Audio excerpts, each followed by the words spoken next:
আমরা এতক্ষণ নেত্রকোনা ২ এর কিছু পরিসংখ্যান দেখছিলাম, কিন্তু এখন আমরা সরেজমিন মাঠে চলে যেতে চাই। মাঠে আমাদের সঙ্গে আছেন আমাদের সহকর্মী আলপনা বেগম।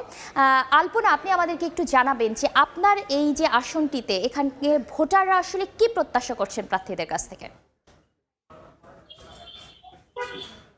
নেত্রকোনার যে আসলে এই নেত্রকোনা ২ আসনটি সদর এবং বারহাট্টা, এটি আসলে একটি প্রশাসনিক দপ্তর রয়েছে এই আসনটিতে, মানে গুরুত্বপূর্ণ সকল ধরনের প্রশাসনিক দপ্তর এখানে।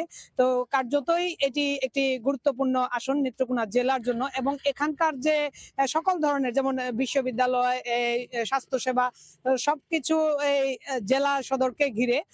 সেই হিসেবে এই নেত্রকোনা জেলার যে ভোটাররা, তাদের আসলে একটু তাদের প্রত্যাশাটা একটু বেশি, কারণ এই জেলাটা সুন্দর হলেই পুরো অন্যান্য সবকিছুতেই সেই প্রভাবটা পড়বে।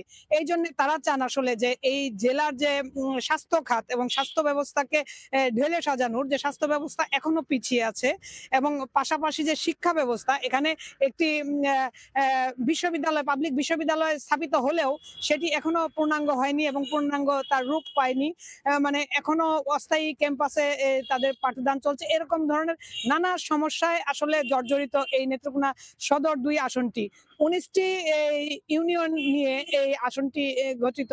৫৬১.৭১ বর্গ কিলোমিটার আয়তনের আসনে আসলে জনসংখ্যায় যদি আমরা ধরি, তো এখানকার যে ভোটাররাও অর্ধেক অর্ধেক রয়েছেন, অর্ধেক পুরুষ অর্ধেক নারী রয়েছেন। তো তারা এবার যে বিষয়টি দেখা গেছে যে নারীদেরকে যদি একটু প্রাধান্য দেওয়া হয় এবং নারীদের কাছে যদি পৌঁছানো যায়, তাহলে যারা বেশি করে যেতে পারবে তাদের হয়তো এই গোলটা তাদের দিকেই যাবে। তো এখানে যে মূলত যে ২ প্রার্থীর মধ্যে লড়াই হবে, সেটি হচ্ছে ধানের শীষ এবং দাঁড়িপাল্লা।